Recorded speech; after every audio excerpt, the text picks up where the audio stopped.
Hilyatul Anfas fi Manaqibil Habib Muhammad bin Ahmad Al-Attas. Dikarenakan manaqib ini menjadi sejarah yang turun-menurun, akan dilanjutkan estafet daripada anak cucu keturunan daripada Sohibul Haul.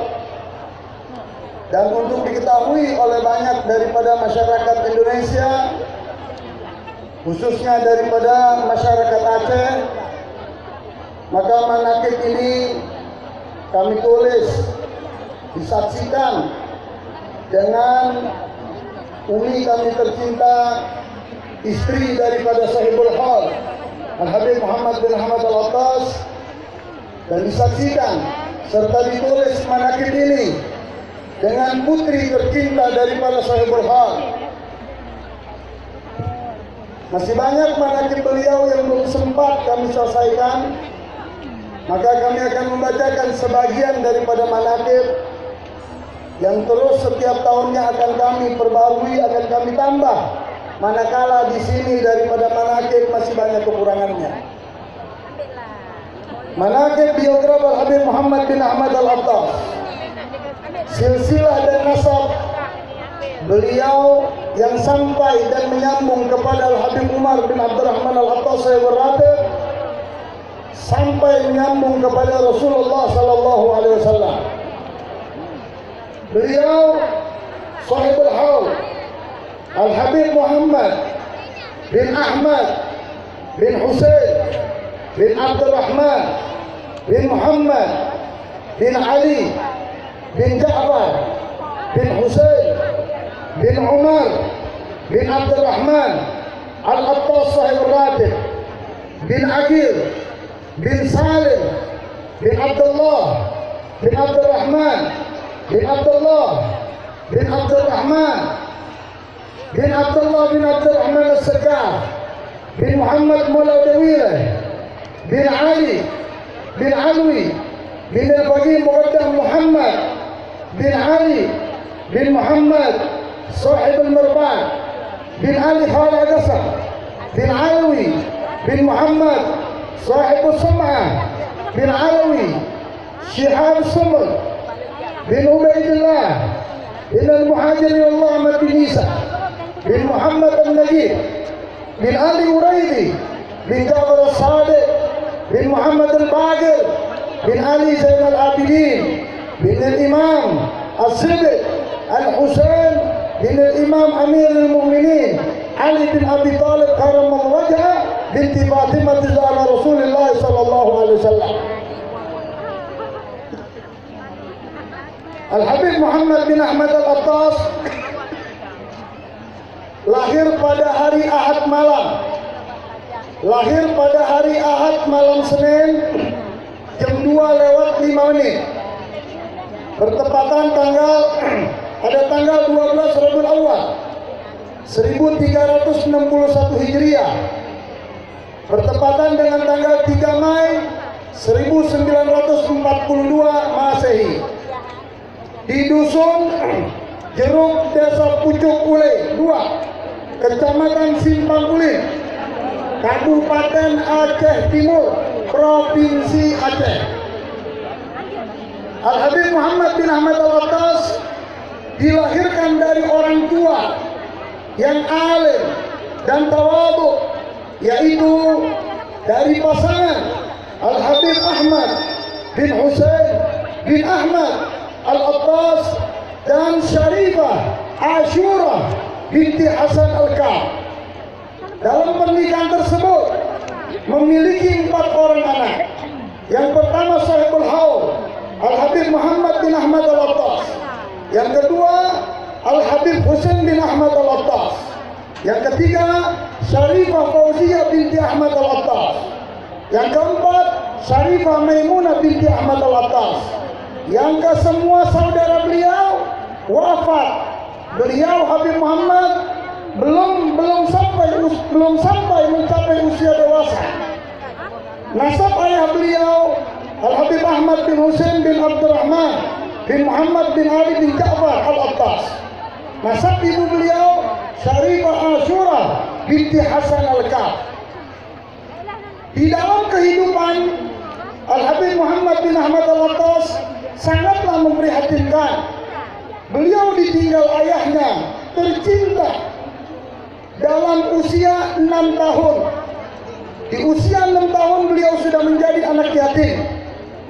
Beliau dibesarkan dan dididik oleh kakek beliau Al-Habib Husain Al-Attas di Idi Aceh. Sampai remaja. Di masa remaja beliau menempuh pendidikan dari Ibtidaiyah, Tsanawiyah di Aceh Timur. Selepas pendidikan, beliau mulai bekerja untuk menafkahi ibu tercinta dan keluarga besarnya. Tempat beliau bekerja adalah di salah satu toko di kota Langsa yang bernama Toko Kairo. Dengan gigih serta kejujuran, amanat dan istiqomah beliau dalam menjalankan perlu kita tiru. Tidak pernah satupun amanat yang beliau lakukan kecuali semua amanat tersebut dijalankan dengan sepenuhnya. Di samping itu, beliau membawa barang dagangannya keliling kampung dari desa ke desa. Bahkan beliau tidak sungkan untuk menggelar dagangannya di amperan jalan demi mendapatkan rezeki yang halal yang diridhai Allah Subhanahu wa taala. Pemilik toko Kairo ialah Habib Abdullah bin Abdurrahman Al-Attas yang selalu percaya memberikan amanah sampai beliau diberikan dan dipercaya untuk memegang kasir yang bersangkutan dengan keuangan. Seringkali beliau disuruh pemilik toko untuk membeli barang dagangannya ke kota Sabang, Aceh. Berbagai macam barang dagangan seperti kain sarung, bahan-bahan baju, sepatu, sendal, baju, minyak wangi, dan barang lainnya. Beliau menjual barang dagangannya sesuai amanat dan perintah pemilik toko tersebut. Seringkali beliau mendapatkan orang yang belanja kurang uangnya, maka tidak segan beliau menambahkannya. Setelah masuk usia dewasa, beliau memohon doa restu dan izin kepada ibunda tercinta untuk mencari pengalaman dan bekerja di kota Jakarta. Selama di Jakarta, beliau hidup dari satu tempat ke tempat yang lain. Maklum, karena beliau tidak memiliki sanak saudara di Jakarta, dan pada akhirnya beliau bekerja dengan Syekh Abu Bakar dan Ali dan Ja'far Bajabir dengan kerjaan mengelola kulit kambing dan sapi yang nantinya kulit tersebut akan dijual ke pabrik.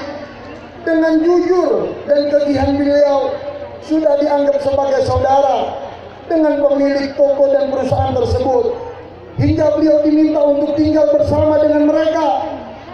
Pertama beliau menghadiri majelis taklim yang ada di Jakarta adalah di Masjid Jami An-Nur Petamburan, Jakarta Pusat.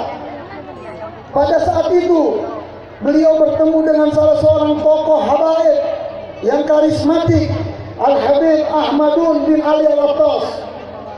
Seiring berjalannya waktu, tanpa disadari, beliau Habib Ahmadun tersebut selalu melihat dan memperhatikan dari semua tingkah laku atas apa yang dilakukan oleh Habib Muhammad.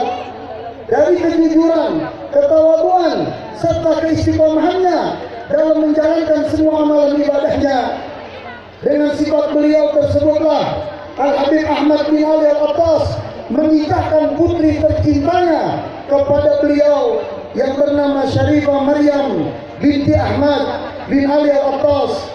Dari pernikahan tersebut dikarunia anak semata wayang yang bernama Syarifah Fatimah binti Muhammad Al-Attas. Kemudian Syarifah Fatimah putri beliau menikah dengan Al-Habib Muhsin bin Zaid Al-Attas yang dikaruniai 4 orang anak.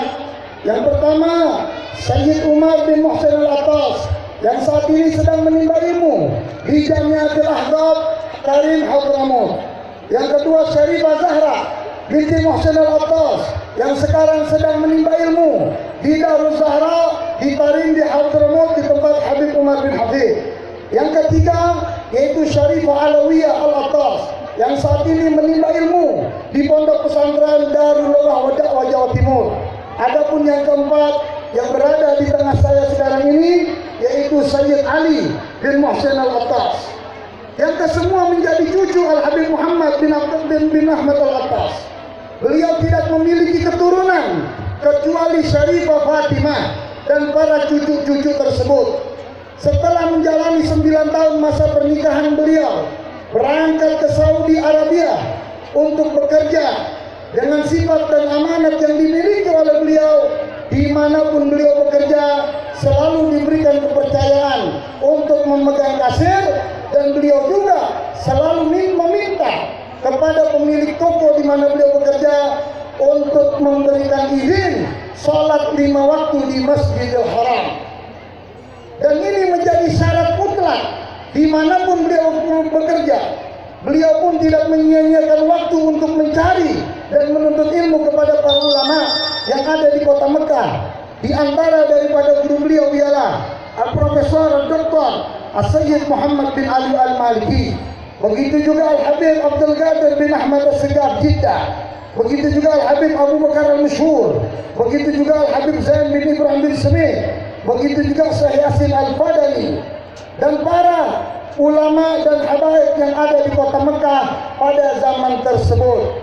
Beliau juga banyak mengenal Imam Masjidil Haram dikarenakan beliau selalu salat di Masjidil Haram di shaf yang pertama, tepatnya di belakang imam setiap sholat 5 waktu. Al-Habib Muhammad bin Ahmad Al-Attas tidak pernah menyia-nyiakan waktunya untuk kemudian berziarah ke makam datunya Rasulullah SAW.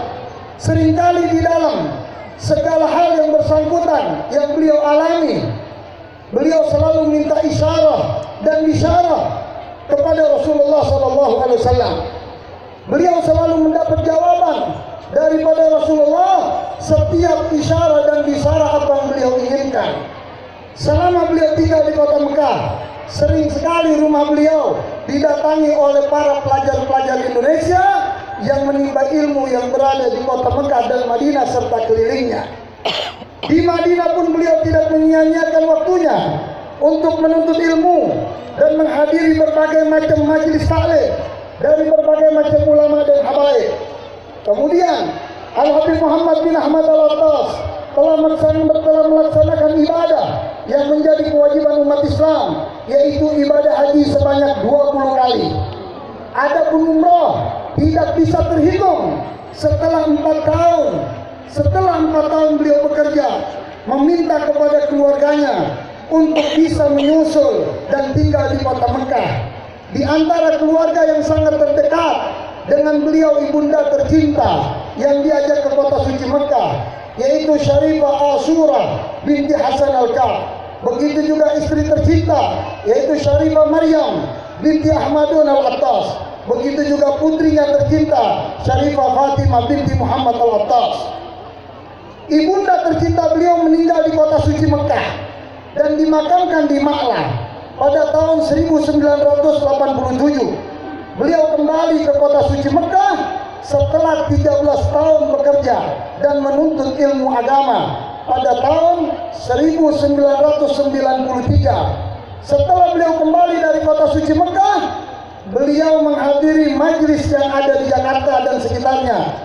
Di antara majelis yaitu Majelis Kuitang yang dipimpin oleh Habib Ali bin Abdurrahman Al-Habsyi, dan Majelis Al-Hawi yang dipimpin oleh Habib Muhammad bin Ahmad Al-Haddad, dan Majelis Asmaul Husna yang dipimpin oleh Habib Ahmad bin Abdul Attas, Habib Ahmad bin Hir, dan Majelis Silaturahmi yang ada di Kampung Melayu, dan majelis yang lainnya yang ada di Jakarta dan sekitarnya. Beliau juga mengajar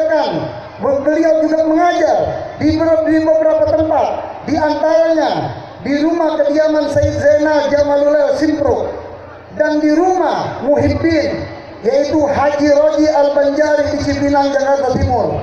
Begitu juga di rumah Bapak Haji Gunawan di Kampung Melayu.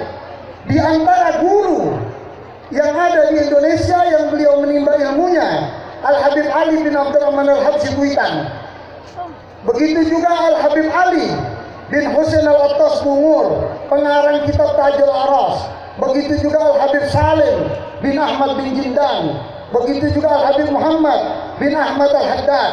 Begitu juga Sayyidul Walid Al-Habib Abdurrahman bin Ahmad As-Segaf Bukit Duri. Begitu juga Al-Habib Abdullah bin Husain Syami Al-Attas. Begitu juga Al-Habib Umar bin Muhammad bin Hud Al-Attas. Dan banyak lagi daripada guru beliau.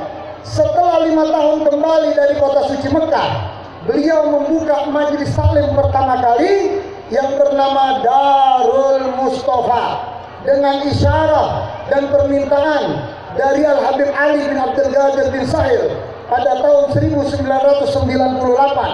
Yang meresmikan daripada Majlis Darul Mustafa yaitu Al-Alim, Al-Allamah, Al-Mursyid, Al-Musnid, Al-Habib Umar bin Muhammad bin Salim bin Habib, dengan membawa seluruh alumni pelajar Indonesia yang pertama kali Darul Mustafa yang datang dari Tarim ke Indonesia.